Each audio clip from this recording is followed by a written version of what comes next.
Should give you a little update on this Ford. I got it all back together, heads on, everything was back together correctly, changed the oil, fuel filter, etc, etc. Got it all wired up and it wouldn't crank. It wouldn't have it. I've spent the last 2-3 days trying to work out why it wouldn't crank over. The thing was, it drove in, but it wouldn't crank. Now over there, there's a fuse box over there which I disconnected because I wanted to check the wires, and there's a relay in there for the starter. So I've took the relay out, and there's obviously 4-5 connections, but you only really need 4. There's 2 big connections go from the battery to the actual starter solenoid itself, and then the solenoid on the starter activates. Well, if I jumped over them with the ignition on, boom, started. So what was the problem? You wouldn't believe it. Spent 2 days, my head's thumping trying to work this problem out. We downloaded the proper workshop wiring diagram, which would be lost with this one, because I asked ChatGPT or whatever it's called, GPT or whatever, I can't remember now.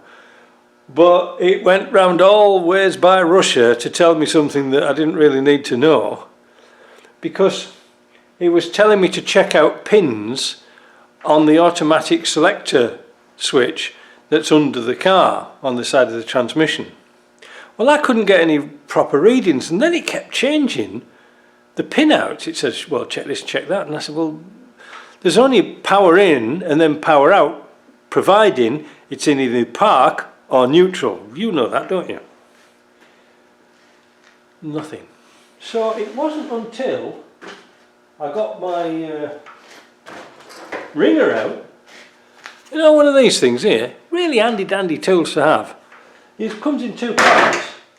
You've got this bit, which one clips onto your ground, and the other tip clips onto a wire which you want to test. That's easy enough, isn't it? Then you press this and it'll make a noise. It won't do it now because it's not collected up.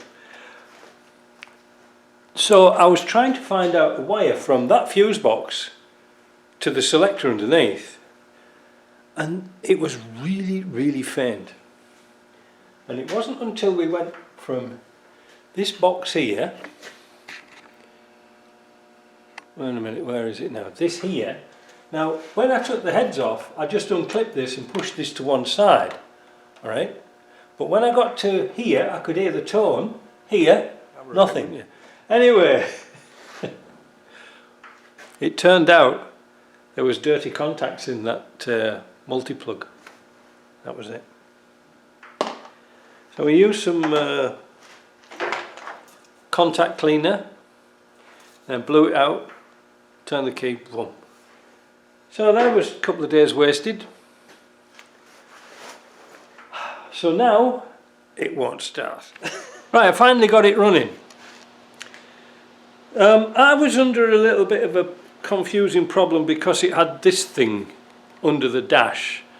In North America we have a lot of these remote starters, except this didn't work. Now I wasn't sure whether this was the cause of my problems. No. Am I putting it back on? No, because we haven't got the remote. So I've isolated it and separated it, and it does crank over now. Cranking over wasn't the major problem. It was the bad connector in that, you know, that big connector. Put that right, perfect. So I got it cranked over, still wouldn't start. What's going wrong with it now?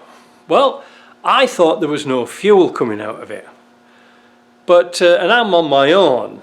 So when Jim came just a few minutes ago, I said, hey, listen, let me put a screwdriver down the Schrader valve and let's see if we've got any fuel. Turn the ignition on, fuel everywhere, 65 psi. But it still wouldn't start. Strange. Check the spark plug. Well, we didn't take the plugs out. Took a lead off and shoved a screwdriver up it and put it to ground. Big, nice big fat spark. So we know there's sparks there, we know everything's working. And so before you get into too many difficulties, because we've been trying to start it and crank it and crank it and crank it with no ignition sparks or anything like that. Opened up the throttle, turned it a few times, and it started up straight away. So what it had done is it had flooded the plugs so they couldn't fire up. So now it's running, but it's farty. So what we've got to do now is find out why there's an exhaust leak from somewhere. Now, I put my smoke tester up the tailpipe, as you do, and there are so many holes in this exhaust that the smoke wouldn't get halfway up the car. But there's something on that far side manifold going or whatever. It doesn't sound right. I don't think it's the manifold gasket. It could be the joint on the Y pipe. I'm not sure.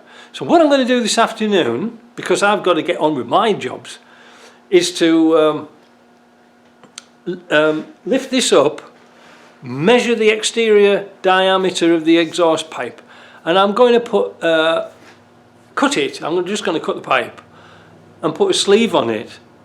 So it's like a stainless steel sleeve. I'll try and find one and put a picture here. And then that means we can push the smoke tester as close to the engine as possible. But if we ever need to take the exhaust off, because somebody's welded every freaking joint on this thing, there's no joints on it, that's why. So then we can take that clamp off, you know, it's like a shroudy type thing or whatever you call it, put the smoke tester off and then clamp it back up and it'll be fine. And you can worry about that later. But so far so good.